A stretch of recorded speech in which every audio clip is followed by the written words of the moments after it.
ကမြင်းလက်နဲ့ပြန်လာမယ်အစ်စ်လား ငါတထေးတွေအများကြီးမြင်မှုပါတယ်ဟာအဲ့လောက်ကြီးတော့ဟုတ်မနေပါဘူးအဲ့ဒီဖွားရတာလား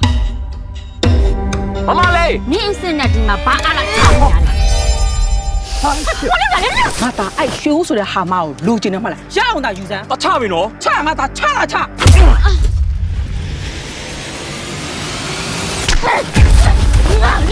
မင်းကိုလေရတနာဆိုင်ကတထဲသမီးရွှေဦးကိုခိုးရလို့ဆို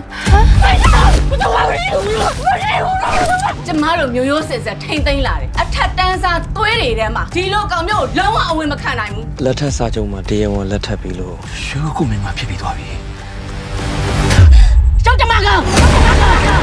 အိုးအင်းကြီးရှင်တို့ရဲ့ခမေးခမဲအသက်ဆက်ဆက်လေးမိချင်ရောက်နေပြီလေ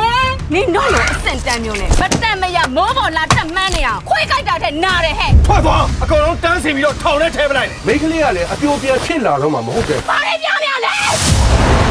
တန်းစားကောင်တဲ့အောင်စား အဲ့ဒီတန်းစားနစ်သမီးကလိမ့်တော်ထားတာမင်းတို့လည်းတန်းစားပဲ အဲ့တော့လေကျဆုံးရိုင်းပြလို့ကောင်းသွားတာပေါ့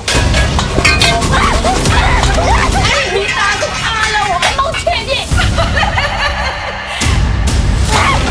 စိတ်မရှိရဟာ ကြောက်မိုင်းမှာသွားသူဘာကြီးကြောက်ခံမယ် အဲ့ဟာမအောင်နင့်ကိုယူခိုင်းတာလေနှိမ့်ဆက်ဖို့သူတို့ဇန်းတင်တဲ့သမီးကိုငါသားယူနေတဲ့ဆိုငါပြချင်တာလိုချင်တာ ငါမောင်ရုံမှာသွားတယ်မင်းတို့မိသားစုငါဒီတက်မချေ တတ်မတဲဘူး တော့ တတ်ပြစ်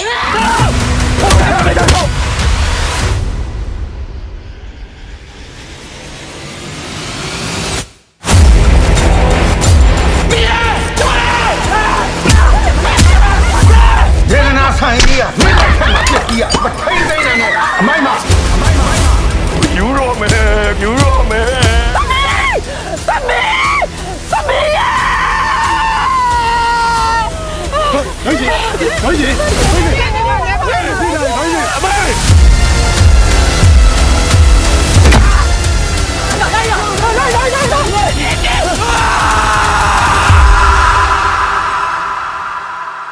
ကံကြောင့်ဆုံလာရတဲ့သူတွေဟာ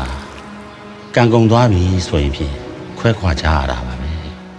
ဒီလောကကြီးထဲမှာအားလုံးကခဏတာလာတဲကိုကြတဲ့ကံဧည့်သည်တွေပါပဲ